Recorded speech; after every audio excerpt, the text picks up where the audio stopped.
So I mentioned that op-ed earlier in the show by Allison Strager suggesting people maybe be banned from trading the market. Now, part of her position is that there's a good way to take risk and a not so good way. And then she referred to advice she received from economists who taught her about the disadvantage of owning individual stocks, comparing it to owning a car muffler.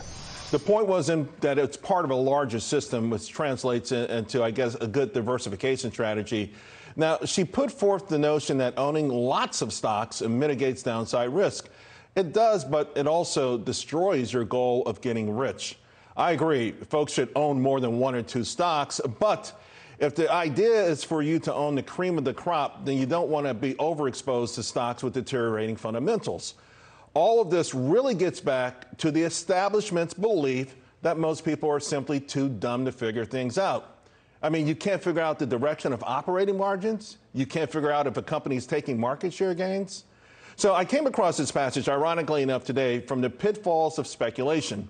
It was written in 1906, and I combed through it, and I found a whole lot of gems.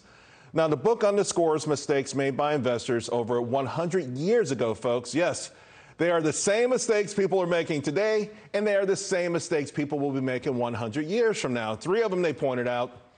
80% of speculators lose money. The tendency for folks to buy at the top and gambling characteristics.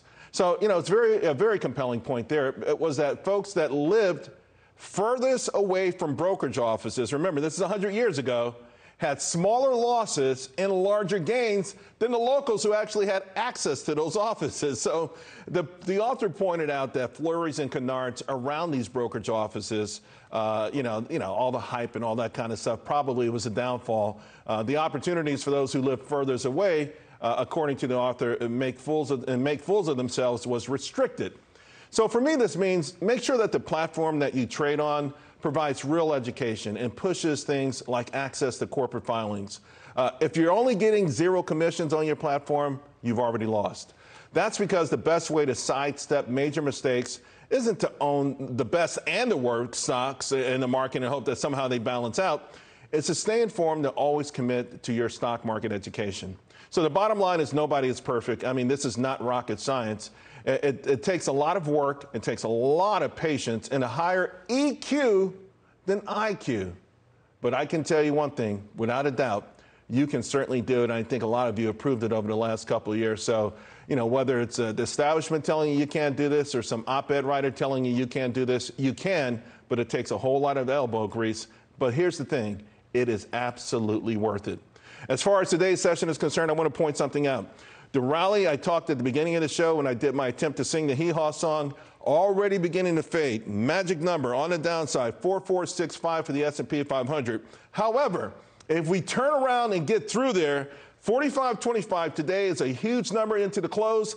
The big breakout, when you want to move closer, maybe do some trades, 4589. Remember, you can do it. Elbow grease, EQ, more than IQ, and forget the op-ed writers. This is what I'm always telling Liz Clayman. Forget the op-ed writers, Liz. Forget about them. Yeah, I'm still stuck on the hee-haw song. What's next? Lawrence Welk and Sonny and Cher and Love American Style? Oh, don't start me with that. That was my favorite show, Love American Style. Love American Style. Okay, let's get to the markets, Charles. Thank you very much.